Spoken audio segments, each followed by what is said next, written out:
View.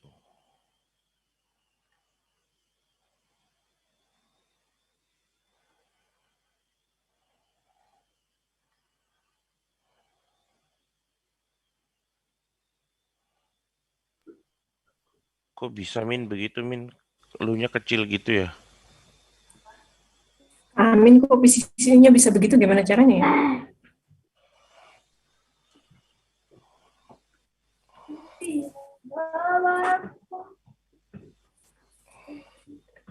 Ngepasin layar. Sorry, nggak pakai filter background, pakai laptop bocah ini.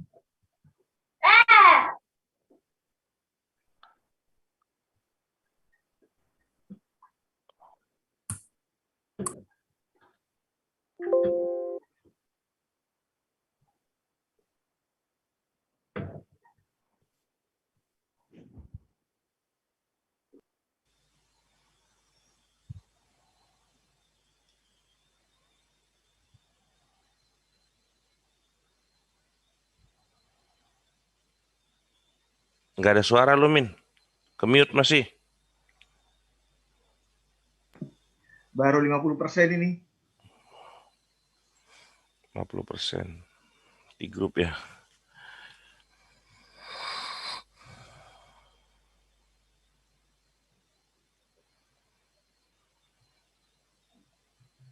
Oh iya, Anwar, kecuali Anwar sih kemarin lagi sakit, dirawat di rumah sakit. Waduh, sakit apa Min? Kena stroke ringan kemarin. Innalillahi. Kok bisa ya? Bang, not working audio juga betul not trouble.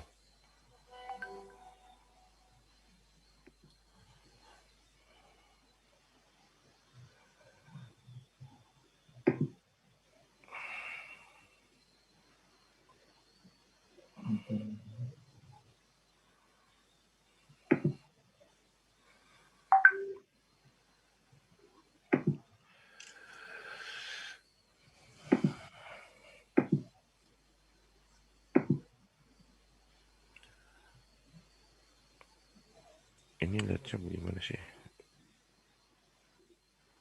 Oh.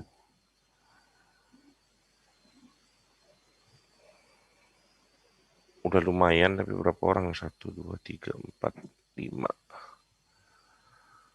Mulai itu aja dulu, kalian gue minta 10. bapaknya datang ya. Masuk kali ya. Udah ada 20 kali Min ya? Iya.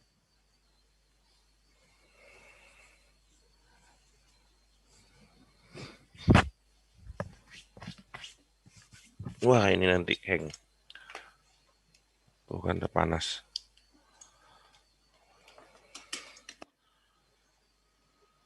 Ini bapaknya udah nanya nih, udah siap belum? Gue jawab sekarang aja ya. Kalau nunggu yang lain ngumpul kayaknya juga enggak. Iya, emang harus semua? Enggak juga kan? 2/3 aja kali ya? Udah mulai gini. Minimal Betul, berapa betul. orang?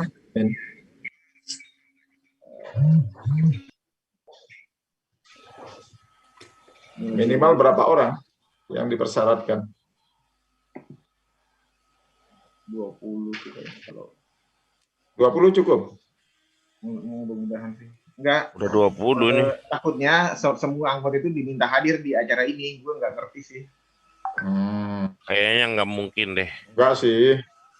Ya setuju dengan Boy. Kayaknya nggak mungkin. Karena dalam kondisi DPR aja kayak nggak begini. bisa 100% hadir.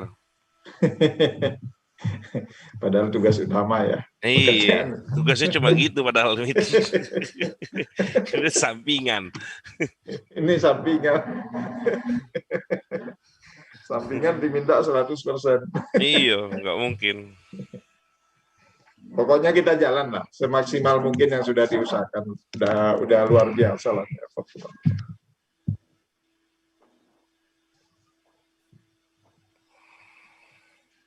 Mute dulu ya. Oke.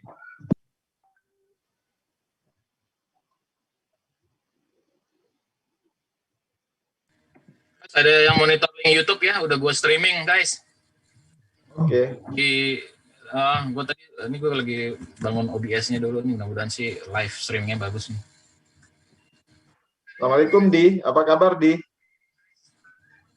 Waalaikumsalam warahmatullahi wabarakatuh. Alhamdulillah sehat. Wah, ini kamu bisa mudik nggak nanti? Kayaknya nekat lah sebelum tanggal 6. Oh gitu. Perhatian Pak Boyke udah datang nih. Mungkin nanti langsung disapa ya, Elin. Siapa namanya? Oh Elin ya, Elin. Tugas Elin ya. Pak siapa? Dokter ya, tapi Pak Boyke. Oh Pak Boyke. Oh, dari Kementerian Koperasi ya? Ya.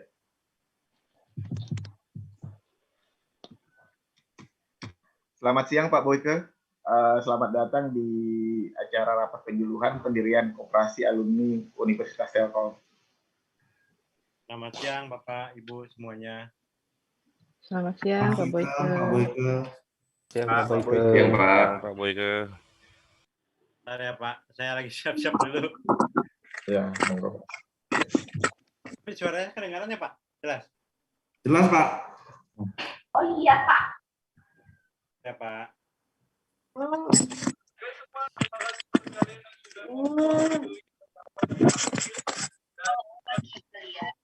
Mungkin bisa Pak Assalamualaikum langsung Di. mulai aja. Apa kabar Di? Sehat Di? Halo pagi Mbak Mel. Pagi.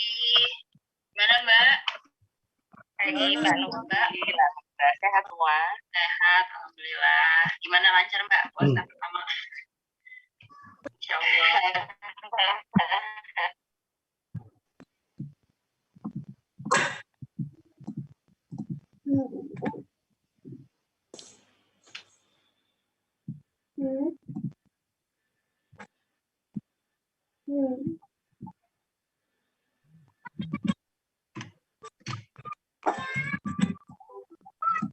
Bawa acara silakan dimulai. Udah bisa dimulai? Oke.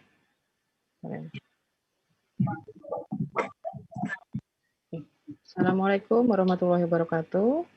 Waalaikumsalam warahmatullahi wabarakatuh. Selamat pagi dan salam sejahtera bagi kita semua. Alhamdulillah, puji syukur kepada Tuhan Yang Maha Esa yang telah melimpahkan rahmat dan karunia-Nya kepada kita, sehingga pada hari ini kita masih diberikan kesempatan untuk dapat bertemu dan berkumpul secara virtual dalam keadaan sehat walafiat.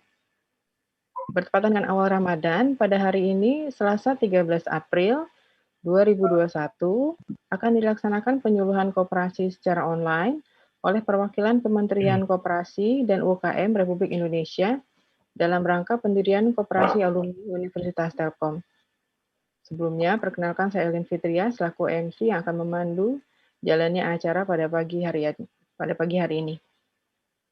Telah hadir bersama kita pada pagi hari ini perwakilan dari Kementerian Koperasi dan UKM Republik Indonesia, Bapak Boyke Faisal. Terima kasih atas kehadirannya, Pak Boyke. Ya, sama-sama Ibu, Bapak semuanya. Oke. Terima kasih juga kepada Bapak Ibu, anggota Koperasi Alumni Universitas Telkom yang telah hadir pada pagi hari ini. Oke. Sebelumnya saya sampaikan susunan acara yang akan berlangsung pada hari ini, yaitu acara akan kita awali dengan pembacaan doa, kemudian kita akan mendengarkan lagu Indonesia Raya, dilanjutkan dengan sesi foto bersama, dan sambutan dari Ketua Koperasi Alumni Universitas Telkom, serta penyuluhan koperasi oleh perwakilan Kementerian Koperasi dan UKM Republik Indonesia. Pembacaan doa akan dipimpin oleh Bapak Iswahyudi Hidayat. Kepada Bapak Iswahyudi kami persilakan. Terima kasih Bu El selaku MC. Pertama-tama yang saya hormati Pak Boyke Faisal dari Kementerian Koperasi dan UKM Republik Indonesia. Kemudian yang saya hormati rekan-rekan alumni Universitas Telkom. Izinkan dalam kesempatan ini saya menyampaikan doa dalam agama Islam. Untuk yang beragama lainnya silakan untuk menyesuaikan. Assalamualaikum warahmatullahi wabarakatuh. Bismillahirrahmanirrahim. Alhamdulillahirabbil alamin. Hamdan syakirin, hamdan na'imin, hamdan yuafi ni'amahu wa yukafi mazidah. Ya Rabbana lakal hamdu kama yanbaghi li jalali wajhikal karim wa azim sultanik. Allahumma shalli ala Muhammad wa ala ali Muhammad. Ya Allah, Tuhan yang Maha Pengasih lagi Maha Penyayang. Ampunilah dosa dan khilaf kami. Ampunilah dosa dan khilaf orang tua kami. Ampunilah pula dosa dan khilaf guru-guru kami, serta pemimpin kami. Tunjukkanlah kami jalan yang lurus, sebagaimana yang ditempuh oleh hamba-hamba-Mu yang Engkau ridhoi, bukan jalan sesat yang ditempuh oleh hamba-hamba-Mu yang Engkau murkai. Ya Allah, Tuhan yang Maha Pengasih lagi Maha Penyayang, kami yang berkumpul dalam acara rapat penyuluhan pendirian Koperasi Alumni Universitas Telkom ini, berharap semoga wadah ini dapat menjadi pemersatu kami, para alumni Universitas Telkom. Jadikanlah wadah ini membawa barokah bagi sesama, khususnya bagi alumni dan bagi masyarakat pada umumnya. Berkahilah acara ini ya Allah, dan berikanlah kelancaran dalam pelaksanaannya. Ya Allah, Tuhan yang Maha Pengasih lagi Maha Penyayang, kami adalah hamba-hamba-Mu yang lemah. Tanpa bantuan dan pertolongan-Mu, kami takkan sanggup melaksanakan tugas sebagai hamba-Mu di muka bumi ini. Karenanya ya Allah, kuatkanlah dan sehatkanlah jiwa dan raga kami, sehingga mampu melaksanakan tugas kami dalam peran apapun yang Engkau tugaskan pada kami. Jadikanlah kami semua dapat membawa manfaat besar bagi sesama makhluk di bumi ini. Ya Allah, perkenankanlah segala doa dan permohonan kami. Rabbana zalamna anfusana wa illam taghfir lana wa tarhamna lanakunanna minal khasirin. Rabbana atina fid dunya hasanah wa fil akhirati hasanah wa qina adzabannar. Subhana rabbika rabbil izzati amma yasifun wa salamun alal mursalin walhamdulillahi rabbil alamin. Wassalamualaikum warahmatullahi wabarakatuh. Waalaikumsalam warahmatullahi wabarakatuh. Baik, untuk selanjutnya kita akan mendengarkan dulu lagu Indonesia Raya. Silakan Bapak Ibu menyesuaikan dengan posisi sikap sempurna.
MC, mic-nya masih mati. Oke.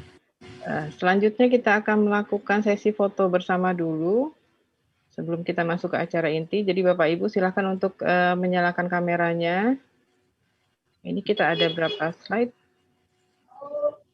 Ada 2 ya. Saya akan akan memberikan aba-aba. Mas Zairil mungkin? Saya aja.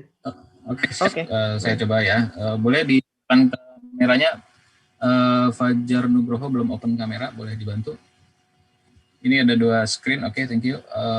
Screen pertama boleh smart. 1, 2.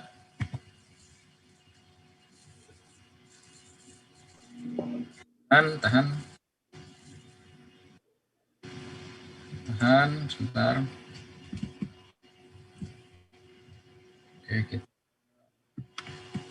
move ke slide kedua sebentar. 3 slide ya. Tahan, slide kedua. 1, ada yang belum open kamera, slide kedua. Oke, 1, 2, 3.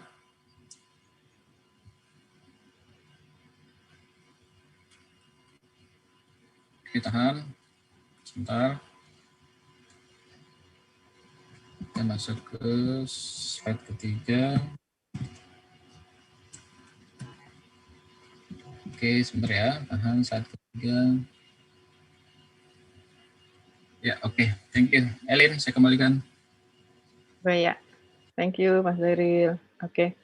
Acara selanjutnya adalah sambutan dari Ketua Koperasi Alumni Universitas Telkom kepada Bapak Haminullah. Kami persilahkan. Terima kasih.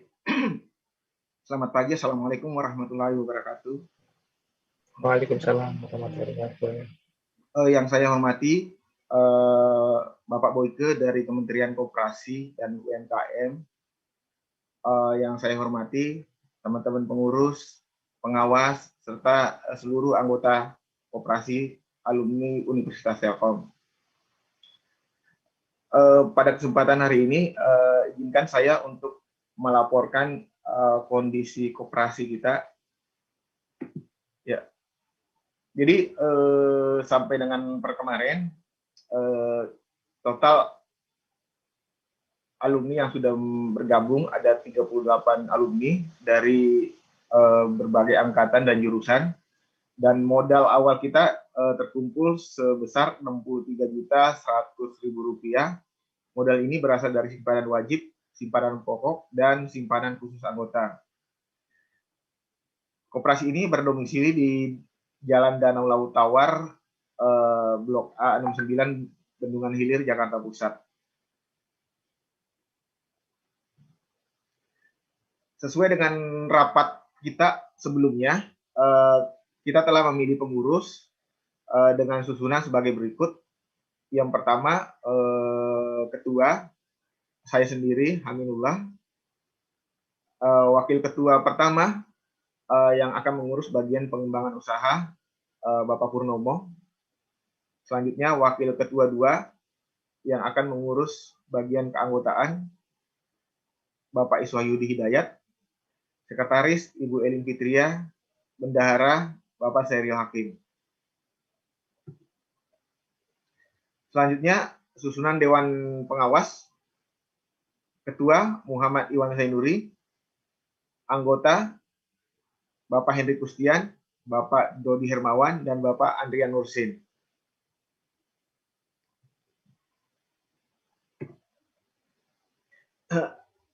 Nah, seperti yang sudah pernah kita bahas bersama pada saat rapat, kita sudah menyusun sebuah program kerja untuk 5 tahun ke depannya, di mana sebenarnya visi kita sebagai sebuah koperasi adalah kita ingin menjadikan Kopas atau Koperasi Alumni Telkom University itu menjadi sebuah startup digital yang nantinya akan mampu bersaing dengan startup digital lain yang sudah eksis. Ya, jika kita lihat saat ini, di mana startup digital walaupun menggunakan merek karya anak bangsa, tapi kita lihat bahwa ternyata pelan-pelan kepemilikan dari usaha ini didominasi oleh dana asing.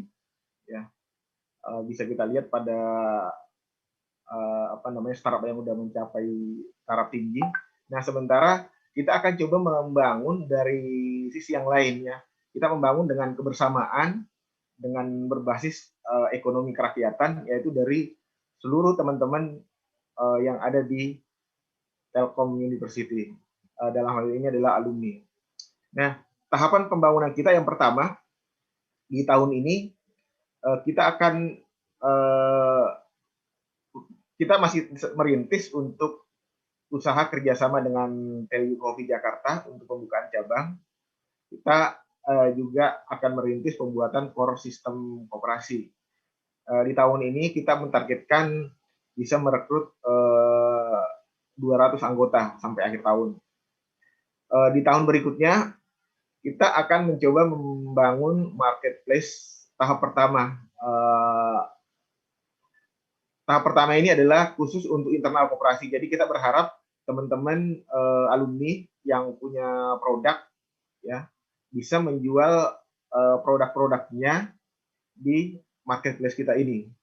Dan sementara itu seluruh anggota dan termasuk alumni yang lain bisa kita undang untuk sebagai konsumen.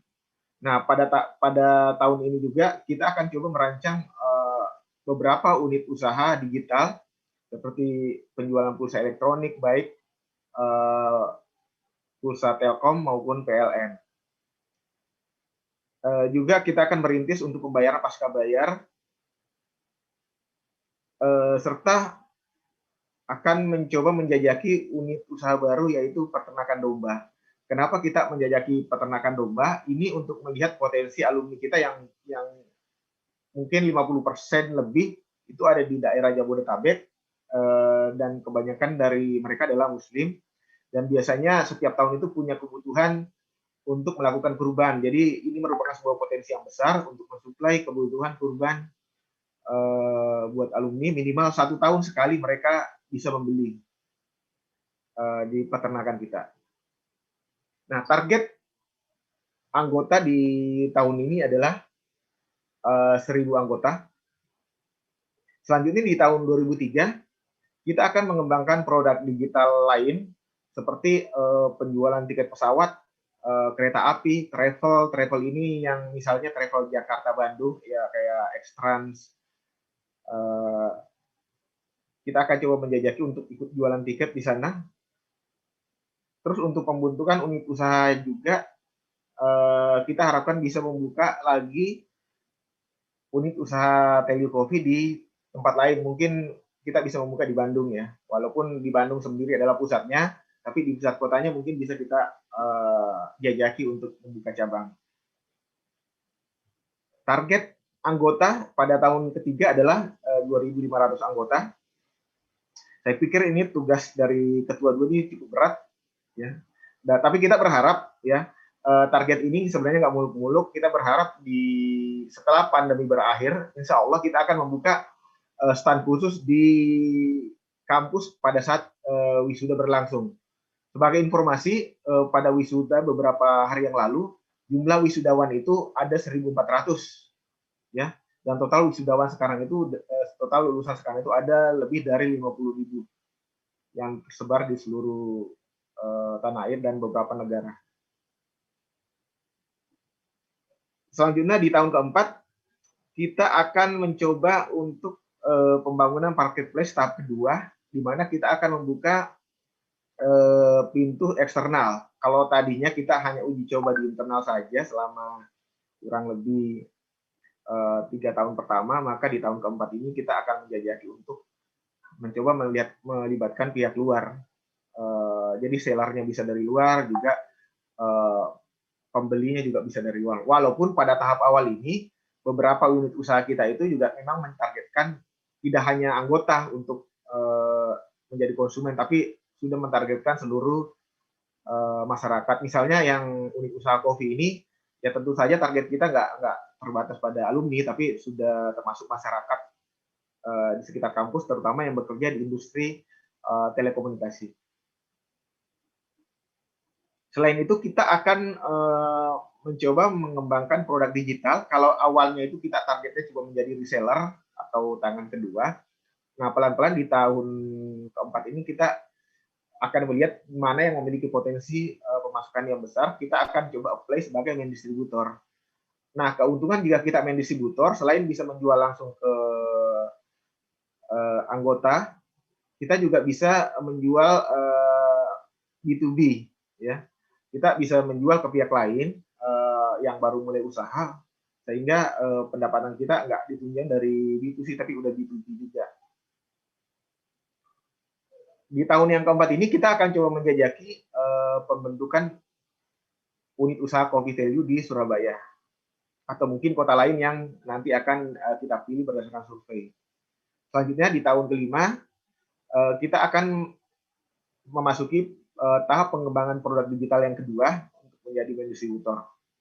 Terus kita akan coba menjajaki kembali pembukaan cabang usaha value coffee di Semarang atau kota lain yang mungkin sesuai. Saya pikir itu saja yang bisa saya sampaikan pada kesempatan siang hari ini. Terima kasih atas perhatian dan dukungan teman-teman semua. Saya akhiri. Sekian. Wassalamualaikum warahmatullahi wabarakatuh. Waalaikumsalam. Waalaikumsalam warahmatullahi Waalaikumsalam Terima kasih Pak Hamidullah untuk penjelasannya. Berikutnya kita sampai ke acara inti, yaitu penyuluhan koperasi oleh Bapak Boyke Faisal selaku perwakilan dari Kementerian Koperasi dan UKM Republik Indonesia. Kepada Bapak Boyke Faisal kami persilahkan, Pak. Terima kasih sebelumnya ke Bu Elin sebagai MC moderator. Perkenalkan Bapak Ibu semuanya, nama saya Boyke Faisal dari Kementerian Koperasi dan UKM pada Deputi Bidang Perkoperasian. Izin suara saya jelas ya Pak? Jelas. Jelas Pak. Pak. Jelas. Oke. Makasih. Dalam waktu seminggu 2 minggu terakhir ini memang saya sudah berkoordinasi dengan Pak Hamdulillah kebetulan sebagai perwakilan dari Kopas ini terkait rencana pendirian koperasi Kopas yang notabene adalah alumni dari Telkom University. Saya izin share paparan ya Bapak Ibu semuanya. Silakan Pak. Untuk biar lebih jelas. Belum bisa, ini sama host belum di. Mbak Elin tolong dikasih itunya. Privilege. Udah. Oke. Udah. Ada ya Pak? Ya, baik. Ada. Ada ya Pak ya? Ada Pak, ada. Saya yang lihat. Oke, kelihatan Pak. Mungkin ya. Oke.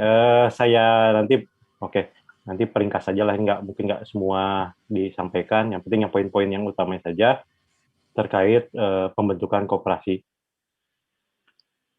Nah, sebelumnya ini memperkenalkan dulu terkait struktur organisasi Kementerian Koperasi saat ini sesuai dengan Peraturan Presiden Nomor 96 Tahun 2020. Kita tuh baru restrukturisasi Pak, restrukturisasi dari organisasi kementerian. Dari tadi sebelumnya ada 6 deputi, sekarang hanya ada 4 deputi di Kementerian Koperasi. Dulu untuk bidang perkoperasian itu ditangani oleh 6 deputi tadi. Sekarang dijadikan satu menjadi deputi perkoperasian yang dipimpin oleh Pak Ahmad Jabadi. Ini deputi bidang perkoperasian. Selain itu ada deputi usaha mikro, ada deputi UKM, dan ada deputi kewirausahaan. Nah, selain 4 orang deputi, kita juga ada memiliki 3 orang staf ahli menteri. Ada staf ahli ekonomi bidang makro, daya saing, dan penerapan nilai dasar koperasi atau hubungan antar lembaga. Selain itu, kita juga Kementerian Koperasi memiliki 2 BLU, Badan Layanan Umum Usaha, yaitu LPDB KUMKM dan ELP KUKM. Nah, ini yang lagi seksi, lagi ramai ya Pak, sekarang dibicarakan adalah LPDB, Lembaga Pengelola dan Bergulir. Jadi, kalau koperasi-koperasi yang mau mengajukan pinjaman, nanti bisa mengajukan ke LPDB KUMKM ini. Dari angkanya mungkin hanya sekedar 10 juta, 20 juta, sampai dengan puluhan miliar, nanti bisa diajukan ke LPDB. Selama proposalnya memungkinkan dan memenuhi persyaratan, nanti bisa di ACC oleh LPDB. Nah, ini pimpinan kami yang paling tinggi, Pak Menteri, ya, Pak Teten Masuki. Kebetulan ini orang Jawa Barat ya Pak, orang Garut. Mungkin kalau biasanya kalau koperasinya ini berada kedudukannya di Jawa Barat atau mungkin salah satu pengurusnya ada dari Jawa Barat, lebih care gitu Pak. Mungkin di antaranya ada Bapak Ibu semua, ada pengurusnya dari Jawa Barat, apalagi kalau dari orang Garut, Pak Menterinya bisa lebih care terhadap koperasi ini. Itu sekelas terkait masalah struktur organisasi koperasi.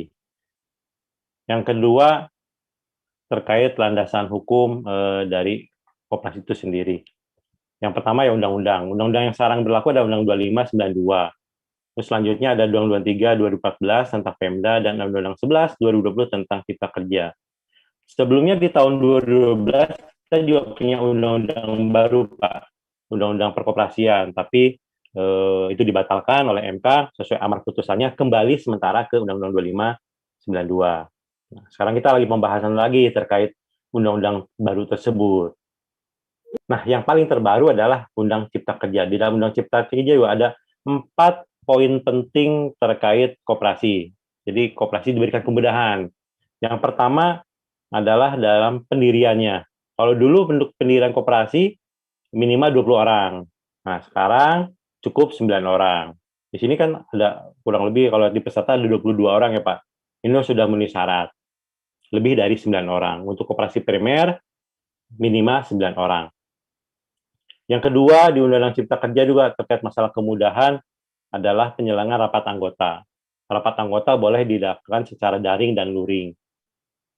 Secara online ya Pak. Ketika ini rapat pembentukannya bisa dilakukan secara online. Kalau dulu rapat pembentukan itu harus ya konvensional ya Pak, offline, ada tatap muka. Nah, sekarang boleh dilakukan secara online. Nah, ini pilihan. Mau dilakukan secara online silakan, mau dilakukan secara offline juga monggo. Nah, dengan kondisi yang sekarang kalau offline ya pasti harus ada protokol kesehatan. Itu. Yang ketiga, kemudahan di Undang-Undang Cipta Kerja terkait koperasi adalah dalam hal pengelolaan. Nah, sekarang dibuka ruang untuk pola pengelolaan koperasi bisa dilakukan secara syariah. Kalau dulu hanya konvensional, sekarang ada syariah. Kalau dulu syariah itu hanya sebatas untuk simpan pinjam. Nah, sekarang diberi ruang untuk koperasi jenis apapun boleh dilakukan secara syariah.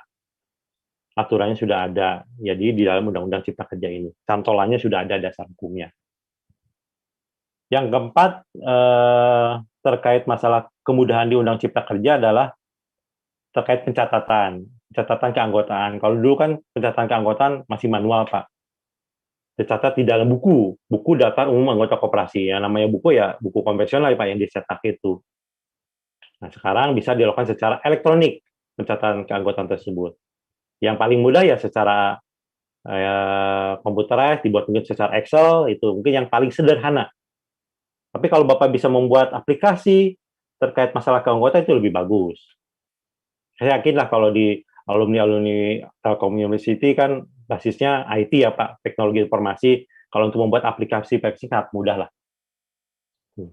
Itu terkait kemudahan di Undang Cipta Kerja.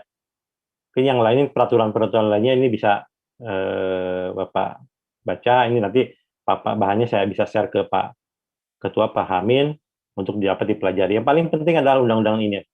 Sama yang terakhir adalah terkait ini mungkin Pak, Peraturan Menteri Hukum dan HAM nomor 14 tahun 2019 tentang pengasahan koperasi. Jadi sekarang dengan adanya Permenkumham ini untuk pengasahan badan hukum koperasi dialihkan ke Kemenkumham melalui aplikasi SABH online atau AHU online.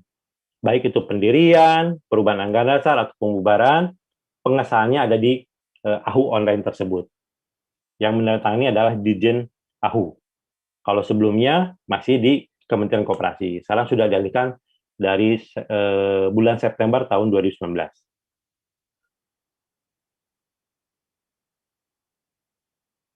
Nah, ini substansi-substansi terkait masalah Undang-Undang Cipta Kerja. Ada kemudahan pasar akses produk dan jasa sekitar 40% diprioritaskan untuk pengadaan barang jasa dan pemberian. Nah, ini Pak ada peluang bagi koperasi ya Pak di dalam Undang-Undang Cipta Kerja dan di PP 7 2021 tentang pelindungan dan pemberdayaan UMKM bahwa untuk produk dan jasa usaha mikro kecil dan koperasi sedikitnya paling sedikit nih 40% yang ada di pemerintahan dan BUMN diprioritaskan untuk pengadaan barang dan jasa bagi koperasi dan UMKM. Jadi 40% pengadaan barang dan jasa di BUMN dan pemerintahan itu bisa dikelola oleh koperasi dan UMKM. Gitu, Pak. Ini kan peluang besar bagi koperasi ya untuk bisa mendapatkan program tersebut, bisa mendapatkan ya kue yang ada di pengadaan barang dan jasa pemerintah tersebut.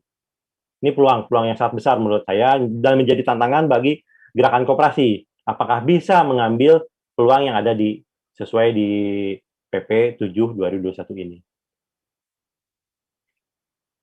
Substansi lain dalam hal memudahkan akses tempat usaha. Nah, tempat usaha juga nanti di rest area, jalan tol, itu juga bisa dilakukan oleh koperasi. Paling sedikit 30%.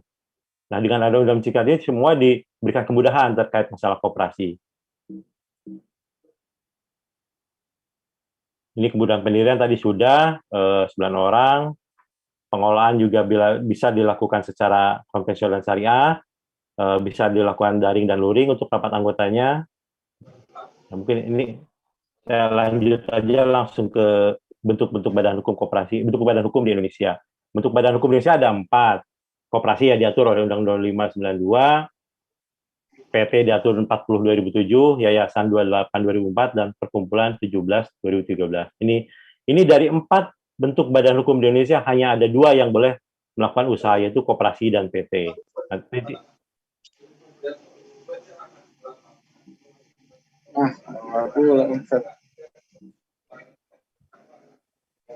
Nah, ini sedikit perbedaan terkait koperasi dan PT. Kalau koperasi ya tujuannya pasti untuk kesejahteraan anggota, PT untuk memperoleh keuntungan. Keanggotaan koperasi terbuka bagi semua orang. Untuk PT, keanggotaan hanya pemegang saham. Kewenangan tertinggi di koperasi adalah rapat anggota. Oleh anggota dan melalui rapat anggota. Di PT, pemegang saham. Hak politiknya one man one vote. Kalau di koperasi pasti, kalau di PT, pemegang saham. Dan koperasi pun sebagai anggota koperasi adalah pemilik dan pengguna koperasi itu sendiri. Jadi anggota koperasi itu sebagai pemilik dan pengguna koperasi. Jadi koperasi bukan miliknya pengurus, tapi milik para anggota. Segala macam keputusan harus melalui rapat anggota. Itu. Nah, ini pengertian koperasi sesuai Undang-Undang 2592 yang masih berlaku, bahwa koperasi adalah badan usaha yang beranggotakan orang per orang, atau badan hukum koperasi dengan melandaskan kegiatan berdasarkan prinsip koperasi, sekaligus sebagai gerakan ekonomi rakyat berdasar atas kekeluargaan. Dari pengertian ini, kita bisa lihat bahwa koperasi dari bentuknya ada 2, yaitu yang anggotanya orang per orang, dan anggotanya badan hukum koperasi. Kalau orang per orang adalah anggota koperasi primer, sedangkan anggotanya badan hukum koperasi adalah koperasi sekunder. Primer, syarat pendiriannya adalah 9 orang, sedangkan sekunder, syarat pendiriannya adalah 3 badan hukum koperasi. 3 badan koperasi tidak boleh digabung dengan badan hukum lainnya. Itu yang koperasi sekunder. Nah, ini prinsip-prinsip koperasi sesuai Undang-Undang 2592 ada 7. Keanggotaan bersifat sukarela terbuka, demokratis, pembagian SOC secara adil, pemberian balas jasa terhadap modal, kemandirian, pendidikan, dan kerjasama. Nah, karena ini koperasinya alumni Telkom, Universitas Telkom, nanti coba di anggaran dasarnya Bapak Ibu pastikan apakah keanggotaan koperasi memang eksklusif hanya alumni Telkom saja, atau memang bisa diberikan ruang kepada masyarakat umum. Itu harus dicantumkan secara tegas di dalam anggaran dasarnya. Tapi kalau secara eksklusif alumni Telkom University itu juga boleh. Silakan, selama itu sesuai kesepakatan rapat anggota. Itu. Nanti coba dipastikan aja terkait masalah keanggotaan ini, karena sangat prinsip terkait keanggotaan koperasi. Ini pembentukan sudah untuk primer 9 orang, sedangkan sekunder 3 badan hukum koperasi. Status badan koperasi sah setelah diberikan keputusan oleh pemerintah, yang dalam hal ini oleh Kementerian Hukum dan HAM. saat ini ya Pak di Kementerian Hukum dan HAM. Ini mekanisme terkait pendirian koperasi. Yang pertama ada rapat penyuluhan, dan rapat penyuluhan bisa dihadiri notaris atau tidak, silakan saja. Nanti yang penting dalam rapat pembentukan dan rapat penyuluhan ini, hasil-hasilnya disampaikan ke notaris, ya dibuat akte notarisnya. Nah, ini proses bisnis terkait masalah pendirian badan koperasi yang secara online sesuai Permenkumham 14/2019. Yang pertama adalah penyuluhan. Siapa sih yang memberikan penyuluhan tersebut? Penyuluhan adalah dari pemerintah, dari kementerian atau dinas, sesuai dengan wilayah keanggotaan koperasinya. Karena ini nasional, yang memberikan penyuluhan adalah dari Kementerian Koperasi dan UKM. Nah, setelah Jakarta rapat penyuluhan, dilanjutkan dengan rapat pembentukan koperasi yang minimal dihadiri oleh 9 orang para pendiri tersebut. Nah, ini kan udah ada lebih dari 9 ya Pak, udah bagus. Semakin banyak anggotanya semakin bagus. Apa sih yang dibahas dalam rapat pembentukan? Yang pertama adalah nama koperasi. Nama koperasi kalau dalam ketentuan minimal 3 kata. Misalnya koperasi jasa sumber abadi bersama. Sumber abadi bersama. Nah, kata koperasi dan jenisnya itu tidak dihitung. Yang dihitung adalah sumber abadi bersama. Minimal 3 kata. Tidak boleh menggunakan angka. Seperti misalnya alumni Universitas Telkom tahun 2019. Nah, 2019 itu tidak boleh secara angka, tapi dicantumkan secara terbilang 2019. Nanti by system pasti nggak bisa akses untuk pengusulan namanya tersebut. Itu terkait masalah nama, tidak boleh menggunakan angka, bahasa asing, unsur lembaga negara, demikian. Itu sesuai dengan ketentuan yang tercantum di dalam Permenkumham 14/2019. Yang kedua, dalam rapat pembentukan atau rapat pendirian, membahas nama para pendiri. Siapa ini para pendiri koperasi ini? Ini kan ada 22 orang. Nah, ini para pendirinya. Nanti para pendirinya tersebut dicantumkan di dalam anggaran dasar. Dalam rapat juga membahas masalah tempat dan kedudukan kantor koperasi. Tadi seperti disampaikan oleh Pak Ketua bahwa kedudukan kantor koperasi di Jalan Danau Laut Tawar di Ben Hill. Nanti Bapak coba dipastikan lah apakah daerah tersebut boleh diperuntukannya bagi buat usaha ya Pak, buat perkantoran, karena di Jakarta itu ada zonasi-zonasi terkait masalah perizinan. Ada zonasi perumahan, zonasi bisnis. Nah, dikhawatirkannya ketika di dalam anggaran dasar, di dalam akta, di dalam SK dicantumkan alamatnya di Danau Laut Tawar, ketika mau ngurus izin domisili atau ngurus SIUP segala macam, nah ini peruntukannya bukan buat kantor, tapi buat perumahan. Nah, ini nanti coba dikomunikasikan mungkin dengan pihak notarisnya ya Pak, terkait kedudukan kantor koperasi ini. Yang ketiga, yang keempat membahas masalah jenis. Jenis koperasi di dalam Undang-Undang 2592 ada 5 jenis. Yang pertama, jenis jasa, pemasaran, produsen, konsumen, dan yang terakhir adalah simpan pinjam. Nah, kalau Bapak Ibu memilih koperasi simpan pinjam, itu hanya satu-satunya usaha yang dilakukan oleh koperasi ini. Tidak boleh ada usaha-usaha lain. Sebagaimana tercatat di dalam PP 995 tentang simpan pinjam koperasi. Bahwa simpan pinjam adalah satu-satunya usaha yang dilakukan oleh koperasi tersebut. Nah, bagi 4 jenis yang lain, itu boleh digabung-gabung. Misalnya tadi koperasinya, karena di dalam usaha itu ada 3 tingkatan, ada 3 kelompok. Yang pertama adalah usaha utama. Usaha utamanya apa? Ada usaha pendukung dan ada usaha tambahan.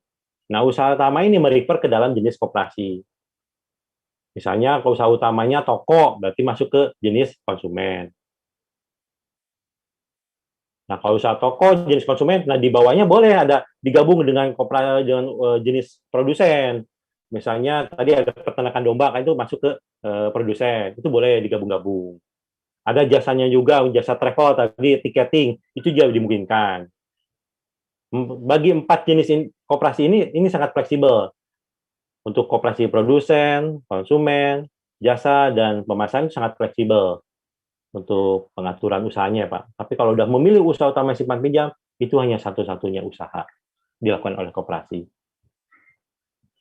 Gitu. Tapi kalau simpan pinjamnya hanya sebatas usaha tambahan, nah itu boleh Pak. Bukan sebagai core bisnisnya, tapi hanya sebatas usaha tambahan, unit simpan pinjam itu dimungkinkan. Tuh, silakan digabung. Ada konsumennya, ada produsennya, ada simpan pinjamnya. Walaupun simpan pinjam hanya sebatas unit simpan pinjam, bagian terkecil di koperasi itu boleh. Itu jauh lebih fleksibel.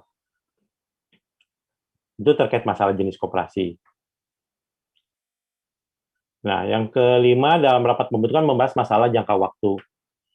Berapa lama sih jangka waktu koperasi berdiri? 5 tahun, 10 tahun, 20 tahun, atau selamanya, atau tidak terbatas. Biasanya sih tidak terbatas untuk pendirian koperasi ini. Maksud tujuan pendirian koperasi juga apa, Bapak? Nanti coba dicantumkan di dalam anggaran dasarnya. Keanggotaan koperasi dibahas juga, karena ini sangat alumni Telkom University. Nanti coba dipastikan apakah keanggotaan koperasi ini hanya sebatas alumni saja. Nah, bagaimana dengan mahasiswa aktif atau mungkin pihak keluarganya, apakah dimungkinkan menjadi anggota koperasi ini? Nanti silakan Bapak Ibu putuskan, rembukan lagi dengan anggota, gimana keputusannya.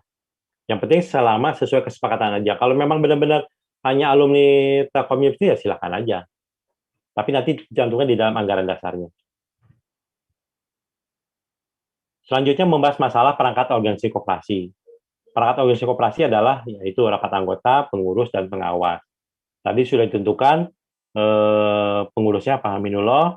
Nah, untuk pengurus itu harus ganjil. Tadi udah 5 orang ya, udah memenuhi syarat.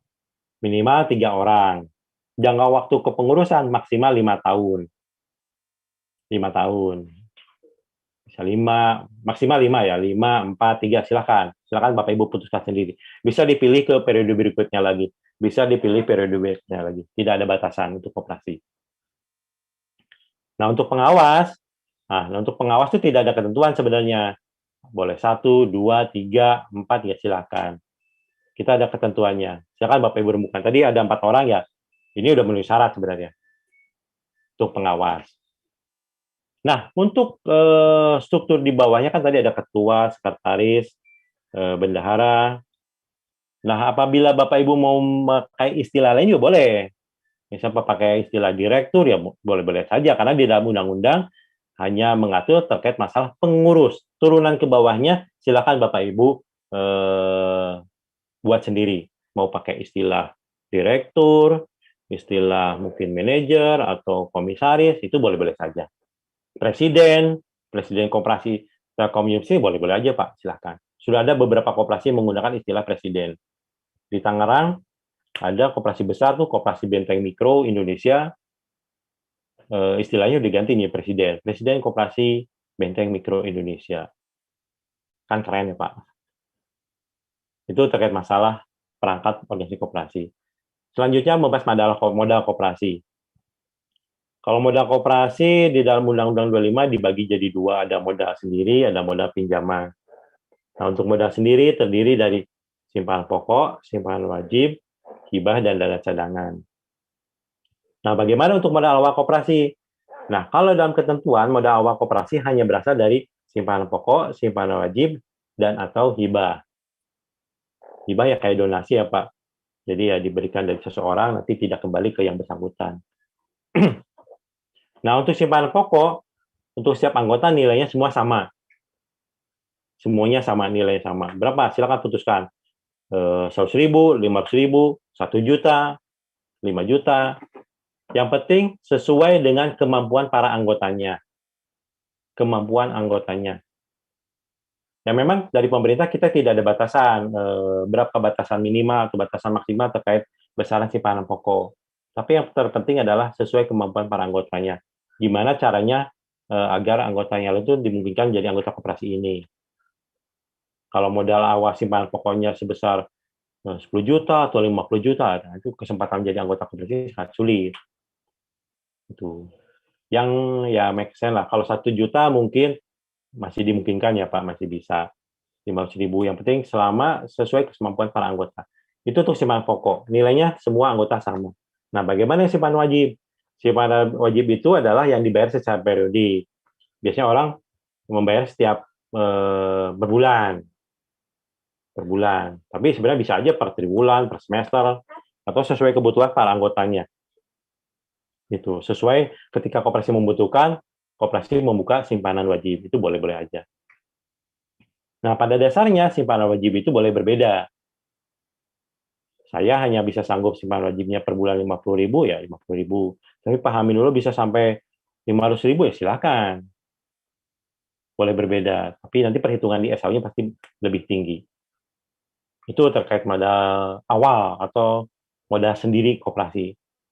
Nah, ada modal lain di koperasi itu, yaitu adalah modal pinjaman. Ya, pinjaman yang bisa dari bank, bisa koperasi lain, dari lembaga keuangan yang lain dianggap sah oleh pemerintah, silakan.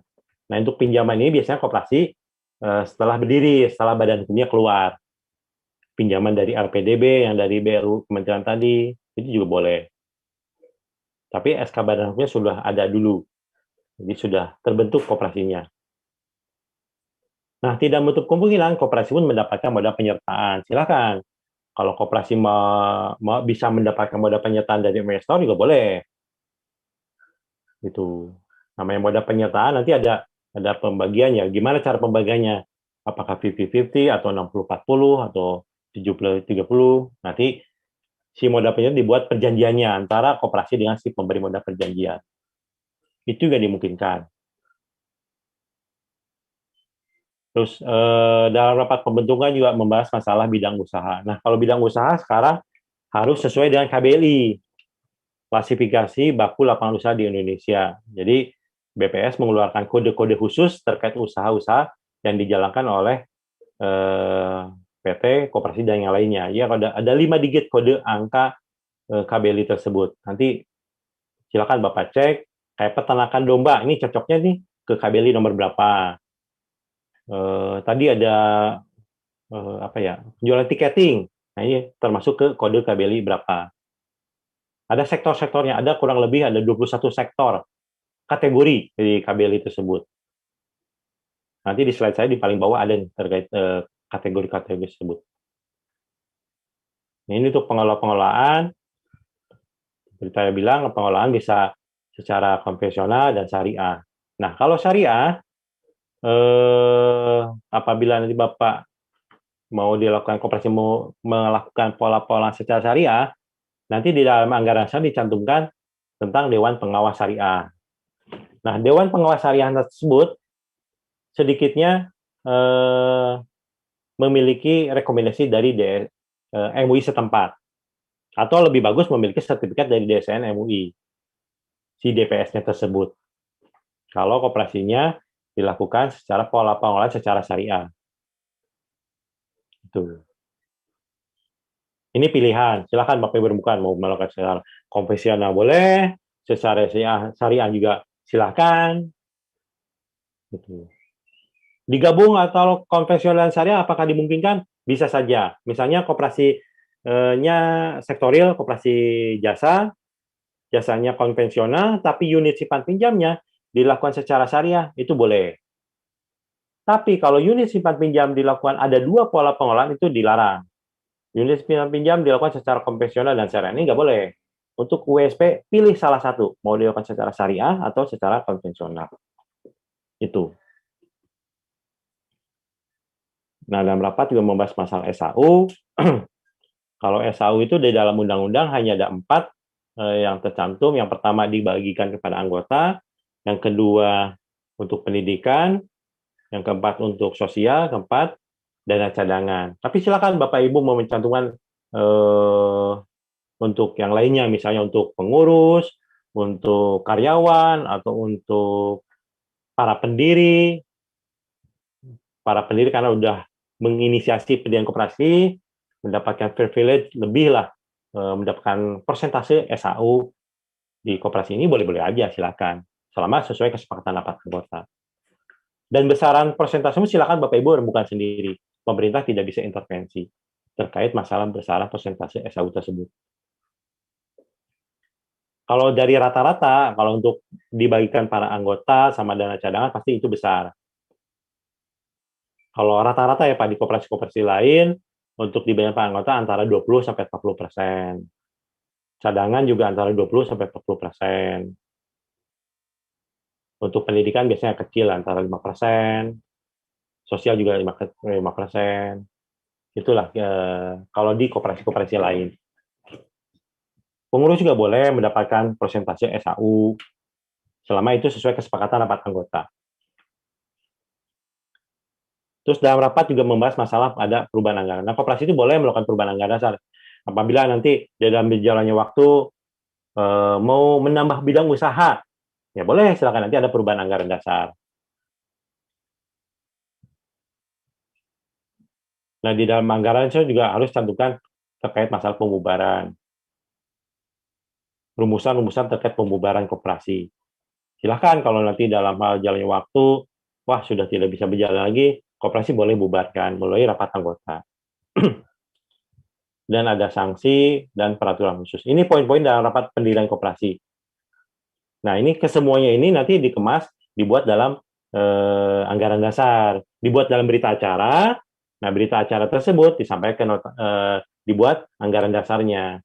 Idealnya yang membuat anggaran dasar adalah Bapak Ibu semua para pendiri, bukan notaris. Notaris adalah membuat aktenya saja. Itu. Contoh anggaran dasar di saya ada. Nanti saya bisa share ke Pak Aminullah. Ini hanya sekedar contoh. Bapak Ibu bisa mengurangi atau menambahkan sesuai dengan kesepakatan anggota. Ini hanya sekedar contoh. Tidak bisa dijadikan apa ya, ditolak ukur apa, di copy paste full semuanya oleh koperasi sendiri. Ini hanya sekedar contoh. Kalau mau ada yang sekiranya ini, ya silakan dihapus. Atau mau menambahkan, boleh. Itu terkait masalah anggaran dasar. Nanti notaris yang membuat akta koperasinya. Ini anggaran dasar koperasi, poin-poinnya ada 10 poin. Yang wajib di dalam anggaran dasar koperasi, nama para pendiri yang 22 orang tadi, tempat kedudukan, maksud, tujuan, keanggotaan, ketentuan rapat anggota, ketentuan pengelolaan, permodalan, sampai dengan saksi. Ini yang wajib dicantum di dalam anggaran dasar. Sekurang-kurangnya berisikan 10 poin ini. Jadi Bapak Ibu silakan menambahkan jika mau ditambahkan. Ini syarat-syarat dokumen, hanya 4 dokumen yang disampaikan oleh koperasi, anggaran dasar, berita acara, bukti setor modal, rencana awal. Nah, untuk notulen rapat ditambah dengan daftar hadir rapat sama fotokopi KTP. Plus ada pengantar kalau koperasinya syariah ya Pak. Surat pengantar dari MUI setempat atau DSN MUI. Atau rekomendasi dari, kalau koperasinya bergerak di usaha tenaga kerja bongkar muat, harus ada rekomendasi dari kantor syah bandar setempat. Nanti poin-poin ini, dokumen ini sampaikan ke notaris. Nanti notaris membuat aktenya, membuat akte sama nota rapatnya, lalu disampaikan ke SABH Kumham melalui AHU online. Nah, inilah bentuk SK yang terbit di AHU online. Contoh SK pendirian koperasinya.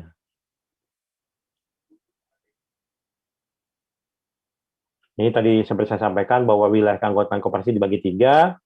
Ada kabupaten, kota, primer kabupaten kota, lebih dikenalnya yang KTP-nya hanya berasal dari kabupaten yang sama.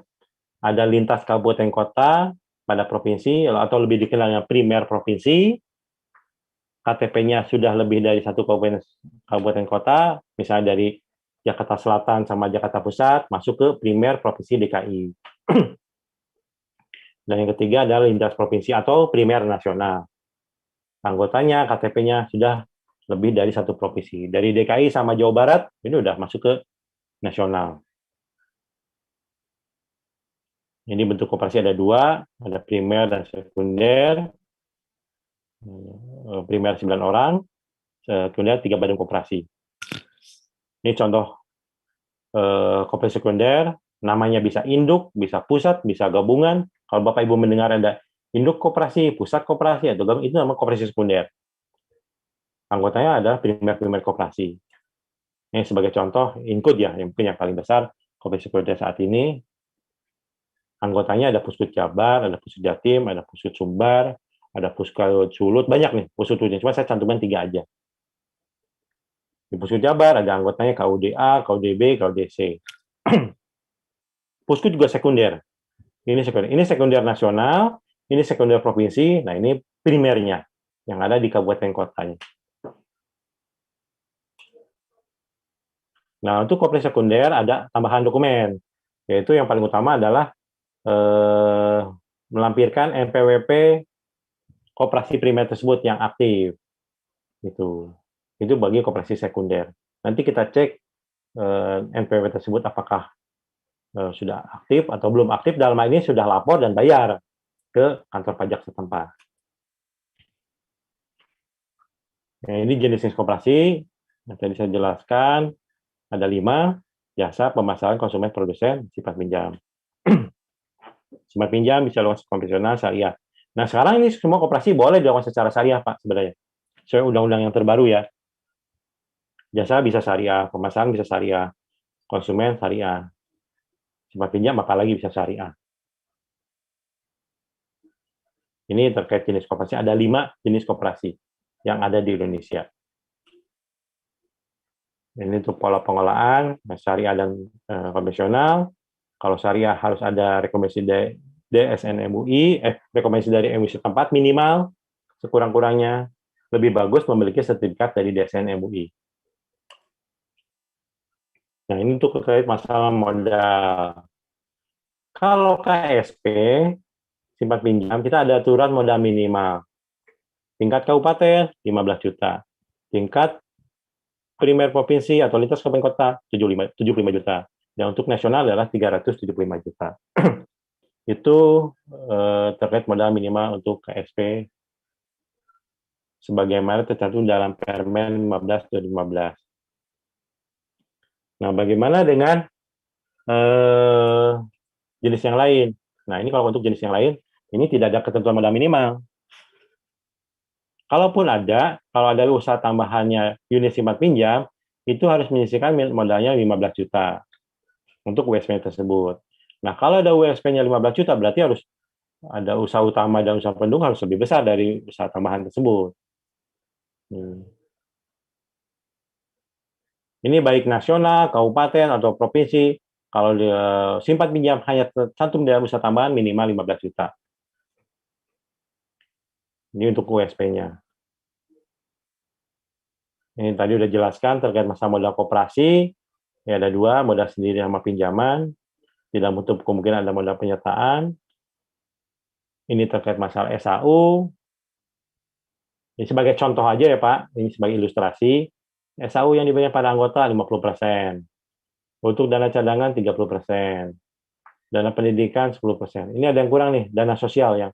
Ini harus ada dana sosial. Berapa persen? Bisa 5%. Dana pengawas, dana untuk pengurus pengawas. Ya, Bapak Ibu sebagai sudah capek-capek ngurus koperasi, ya udah digaji, boleh dong mendapatkan persentase SAU, silakan. Misalnya 5%. Untuk pengelola atau manajer 5%. Ya, silakan Bapak Ibu sepakati bersama. Yang wajib adalah untuk di bagian pada anggota, dana cadangan, dan dana pendidikan, serta sosial. Yang lainnya adalah tambahan-tambahan. Ini struktur organisasi koperasi, ada pengurus dan pengawas, ada unit-unit usaha, dan anggota-anggotanya. Ini kewenangan rapat anggota. Yang pertama ya membahas anggaran dasar, membahas kebijakan umum di bidang organisasi, memilih mengangkat pemberhentian pengurus, membahas rencana kerja, pengesahan pertanggungjawaban pengurus, ada pembagian, penggabungan, peleburan koperasi, dan ada pembagian SAU. Ini adalah kewenangan dari rapat anggota. Nah, kewajiban anggota pasti mematuhi aturan-aturan yang ada, berpartisipasi aktif di dalam koperasi, ikut mengembangkan dan memelihara kebersamaan anggota. Besar kecilnya koperasi ini tergantung dari anggotanya. Semakin sering bertransaksi di koperasi, semakin besar nanti koperasi. Itu juga. Jangan sampai kalau ketika ada rezeki, uangnya ditabung di bank. Nanti apabila kalau ada koperasi ada usaha pertokoan, kalau boleh, ya belilah di toko koperasinya. Jangan sampai beli di hypermart yang lain. Karena nanti kalau ini kan kembali ke anggota juga, kalau keuntungannya semakin sering bertransaksi, Di koperasi pasti SO-nya pasti lebih besar.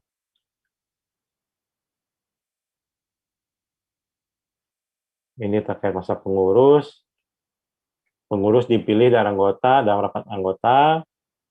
Pengurus sebagai pemegang kekuasaan rapat anggota. Untuk pertama kali susunan pengurus dicantumkan di dalam akte pendirian. Nah, bagaimana kalau ada perubahan pengurus? Apakah perlu dibuat aktenya?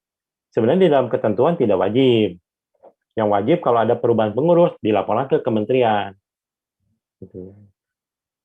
Tapi kalaupun koperasi mau membuat aktenya, silakan, itu boleh-boleh saja. Biasanya dalam hal untuk urusan dengan pihak ketiga, dan pihak perbankan suka minta akte perubahan pengurusnya. Ya boleh-boleh, silakan aja. Tapi dalam ketentuan sebenarnya yang wajib itu dilaporkan ke kementerian terkait perubahan pengurusnya tersebut. Masa jabatan pengurus paling lama 5 tahun. Pengurus harus ganjil minimal 3 orang. Tadi udah memenuhi syarat ya. Untuk pengurus ada 5 orang.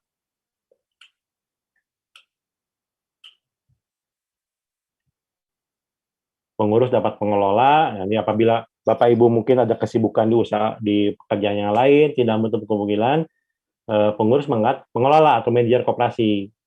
Silakan. Tapi dalam hal pengangkatan tersebut harus mendapat persetujuan dari rapat anggota si pengelola tersebut. Pengelola bertanggung jawab kepada pengurus. Gitu. Silakan di-hire secara profesional seseorang untuk jadi pengelola koperasi ini atau jadi manajer koperasi ini. Boleh. Pengawas sama sih dipilih dari anggota dan para anggota bertanggung jawab kepada rapat anggota. Persyaratan untuk dapat dipilih pengawas ditetapkan dalam anggaran dasar. Nah, ini sebagai contoh aja Pak, profil koperasi, Koperasi Konsumen Serba Usaha Lentera Jaya Indonesia, beralamat di Jalan Tanah Abang, wilayah anggota provinsi, jenis koperasi konsumen. Apa usahanya? Nah, ini yang dimaksud dengan KBL ini. 46421. Usaha koperasinya adalah perdagangan besar alat tulis dan gambar. KBLI 46421. Ini yang dimaksud dengan KBLI. Barang percetakan penerbitan, KBLI 46. Yang kode-kode ini harus dicantumkan di dalam anggaran dasar dan akte koperasi. Karena ini nanti terintegrasi ke OSS, terintegrasi ke pajak, terintegrasi ke Kementerian Hukum dan HAM, kode KBLI ini. Untuk usaha utama, kode KBLI hanya 1. Tapi untuk usaha pendukung dan tambahan, silakan Bapak Ibu cantumkan sesuai dengan kebutuhan koperasinya, sesuai usaha yang akan dijalankan oleh koperasi tersebut. Gitu. Tapi untuk usaha utama hanya 1. Ini ada aktivitas penyedia tenaga kerja kode KBLI 78200. Perdagangan besar piranti lunak kode KBLI 46512. Jasa boga 56290. Nah, untuk simpan pinjam, nah ini simpan pinjam yang konvensional kode KBLI-nya 46141. Kalau yang syariah 46142. Ini KBLI sesuai dengan tercantum di Peraturan Kepala BPS tahun 2020.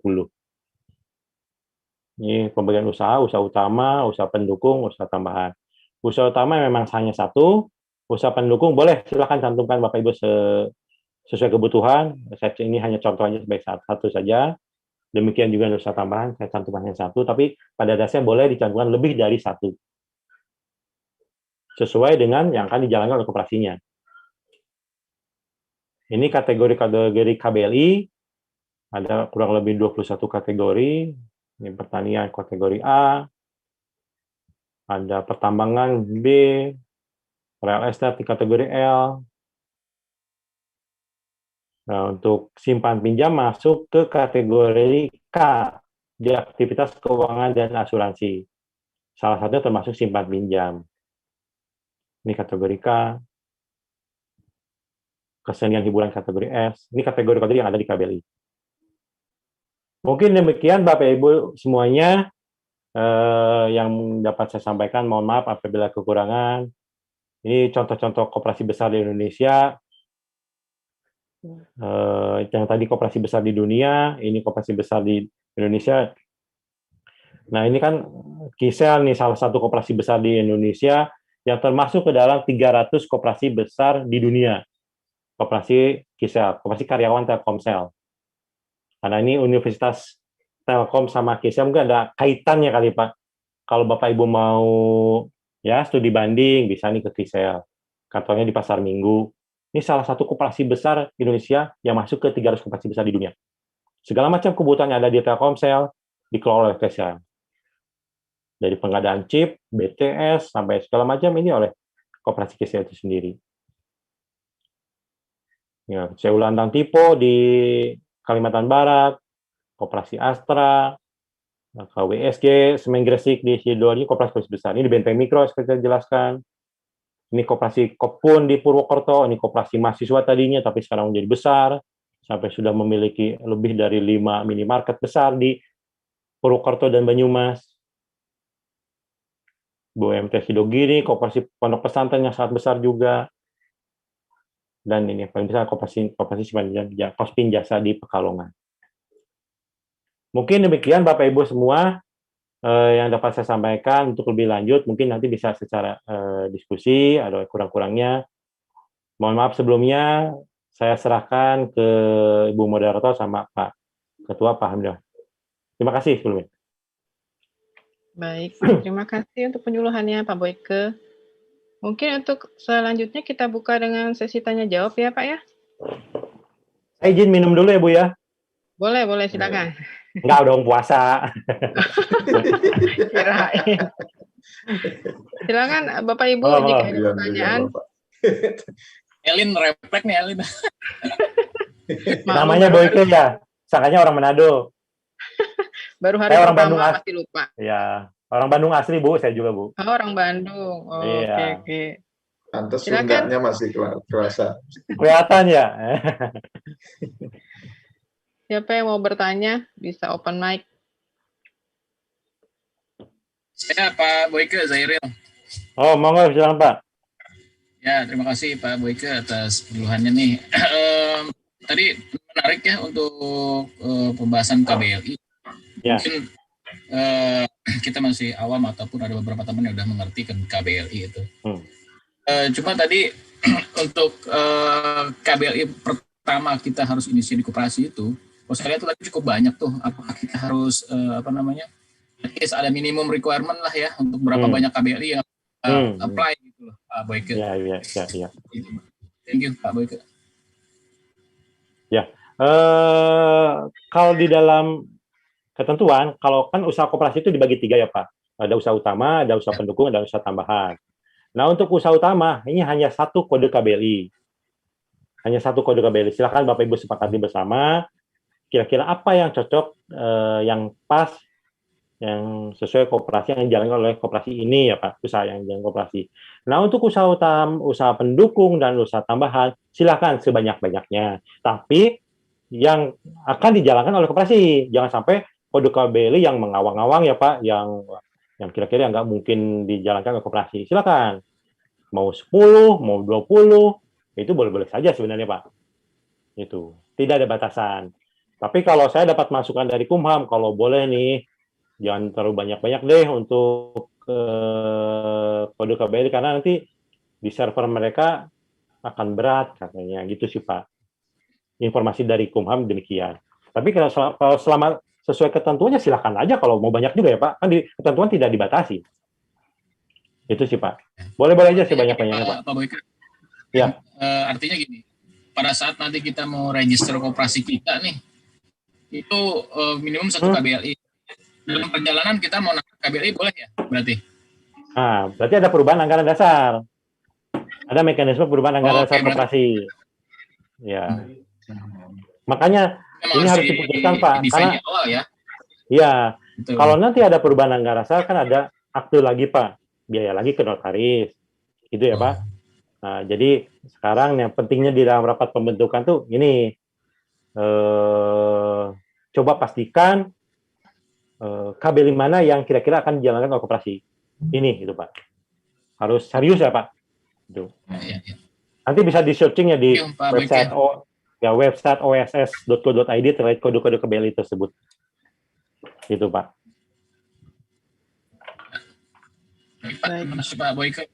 Ya, sama-sama Pak. Ada pertanyaan lagi dari yang lain? Silahkan.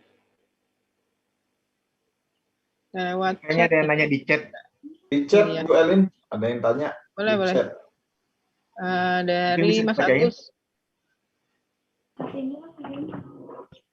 Mas Boyke, apakah dana koperasi bisa diinvestasikan ke sektor pasar modal atau hanya ke sektor real? Dana koperasi bisa diinvestasikan ke sektor pasar modal, ya bisa-bisa aja Pak, Bu. Ini saya izin ya Bu, kameranya saya tutup dulu. Ini Boleh, ada boleh. ini. Silakan. Nah, terkait apakah dana koperasi bisa diinvestasikan ke pasar modal, boleh-boleh aja, silakan. Di dalam ketentuan di PP 995, dalam hal koperasi sudah melayani anggota, calon anggota, dan koperasi lainnya, koperasi dapat melakukan investasi, pembelian saham, atau mungkin koperasi itu sendiri bisa go publik, itu boleh-boleh saja. Tapi kan pasti ada peraturan ya Bu ya. Koperasinya harus setahu saya harus diperingkat oleh lembaga rating tertentu. Kalau membuka IPO ya Pak, harus di rating, terus ketersediaan modalnya gimana. Ya pada dasarnya boleh-boleh saja, selama itu sesuai dengan kesepakatan rapat anggota. Boleh-boleh aja. Oke, berarti boleh ya, Pak. Ya? Silakan. Yang penting sesuai dengan keputusan rapat anggota dan koperasi sudah melayani anggota, calon anggota, dan lainnya. Ini ada yang dari Pak Erwin ya. Iya, Pak Erwin. Bila koperasi mendirikan toko atau agen perseorangan yang berlokasi di luar domisili, apakah harus buat akte operasi atau bagaimana? Nah, ini mungkin terkait masalah kantor cabang atau tempat layanan koperasi ya Pak ya. Apakah perlu ada akte baru? Nggak perlu. Nggak perlu. Kalau kantor cabang, memang aturannya di kita baru hanya sebatas untuk simpan pinjam. Kalau koperasi mau buka kantor cabang simpan pinjam, misalnya kantor cabang ini pusatnya di Jakarta Pak, mau buka cabang di Bandung, itu kita ada aturannya, sudah ada aturan, ada permennya di Permen 15 2015. Tapi untuk yang lain kita belum ada aturannya untuk koperasi jenis yang lain Pak. Silakan saja nanti mohon izin ke dinas setempat, mengajukan permohonan izin ke dinas setempat.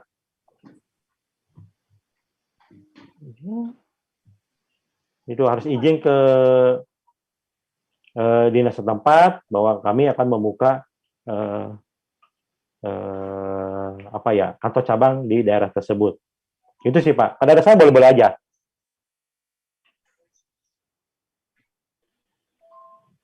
Apakah bisa pembeda dalam SAU benefit lainnya antara pendiri, koperasi, dan anggota? Ya boleh-boleh aja, silakan. Tadi kan sebutkan untuk apakah pendiri boleh mendapatkan SAU? Silakan. Selama itu sesuai kesepakatan anggota. Karena udah ya susah payah menginisiasi pendirian koperasi ini, ya mendapatkan privilege lebih, boleh cantumkan di dalam anggaran dasar bahwa para pendiri mendapatkan persentase SHU. Nah, untuk besarannya nanti cukup di dalam anggaran rumah tangga. Itu, besaran persentasenya. Karena SHU pasti dinamis nih. Dinamis ya. Sekarang mungkin untuk dana cadangan 40%. Tapi tahun depan kan nggak mungkin ya. Karena dengan perkembangan ekonomi, apalagi sekarang pandemi, takutnya pandemi tahun depan masih berlangsung, mungkin dikurangi. Nah, besarannya itu cukup di anggaran rumah tangga. Untuk besaran persentase SHU. Termasuk untuk para pendiri tadi. Kalau 5% sekarang masuk koperasi baru mungkin masih ya kecil ya Pak. Tapi kalau koperasi sudah besar, SHU sudah besar, kalau 5% buat para pendiri itu menurut saya besar banget. Persentasenya mungkin cukup 1% kalau SHU nanti udah besar ya Pak. Karena sangat dinamis untuk itu. Jadi besarannya cukup di anggaran rumah tangga. Dan itu dimungkinkan selama itu sesuai kesepakatan rapat anggota. Gitu.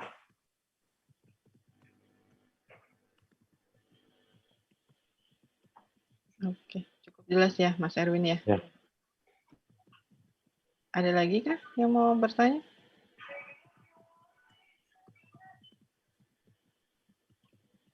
Dari Ketua Koperasi mungkin ada tanggapan, Mas Amin?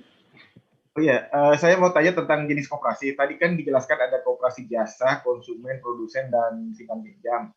Ya. Tadi saya nggak melihat ada istilah yang koperasi serba usaha. Kalau yang saya berapa? Itu apakah udah nggak masuk di undang-undang atau gimana, Pak? Memang di dalam selama ini koperasi serba usaha itu tidak ada, Pak, di dalam undang-undang. Di dalam jenis koperasi kita hanya mengenal 5. Simpan pinjam, produsen, konsumen, pemasaran, dan jasa. Tapi pada prakteknya koperasi boleh melakukan kegiatan usaha apapun. Nah, itu yang disebutkan KSU, serba usaha. Usahanya, Pak, koperasi boleh melakukan segala macam usaha atau serba usaha. Tapi jangan sampai serba usahanya tersebut dijadikan sebagai jenis, dikategorikan jenis. Itu. Karena di penjelasan pasal 16 Undang-Undang 25, kita hanya mengenal 5 jenis. Pada dasarnya koperasi boleh melakukan segala macam usaha, Pak.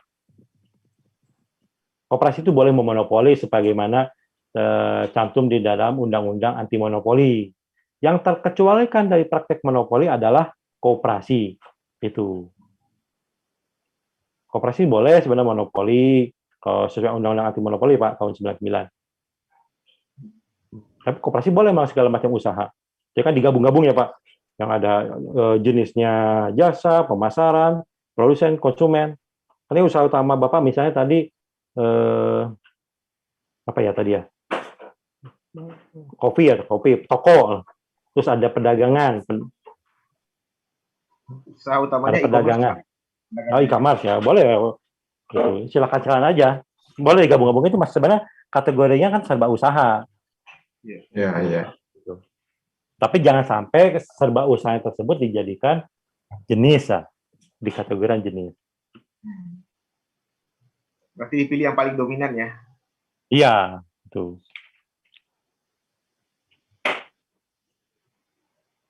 Terima kasih, Pak. Ya. Apalagi di dalam amanat undang-undang Cipta Kerja sama PP-nya jadi dikunci lagi, diberikan ruang bahwa koperasi boleh melakukan kegiatan usaha, serba usaha atau apapun. Itu di PP 7 2021 dicantumkan, Pak.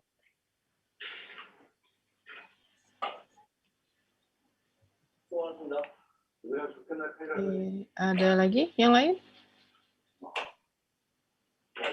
Kalau sudah cukup jelas mungkin kita ini ya beralih ke penutupan. Ada lagi? Nggak ada? Cukup. Baik, berarti sudah cukup ya. Berarti untuk rencana selanjutnya adalah persiapan untuk rapat pendirian koperasi yang waktunya nanti akan ditentukan kemudian ya. Oke. Sepertinya acara kita sudah berakhir gitu ya. Terima kasih kepada Bapak Boyke Faisal untuk hadirannya serta penyuluhannya. Kemudian juga terima kasih kepada Bapak Ibu anggota Koperasi Alumni Universitas Telkom yang sudah menyempatkan diri untuk mengikuti acara ini sampai dengan selesai. Mohon maaf apabila ada kekurangan atau kesalahan dalam penyampaian selama berlangsungnya acara ini. Selanjutnya, sebentar, ini ada yang bertanya di chat. Oke, minta ini kontaknya Mas Boyke. Oh, boleh. Boleh, oke. Tadi juga ada ya di slide ya? Ada. Oke. Oke, demikian acara hari ini. Terima kasih atas kehadirannya Bapak Ibu. Mohon maaf jika ada kesalahan dan kekurangan. Terima kasih. Wassalamualaikum warahmatullahi wabarakatuh.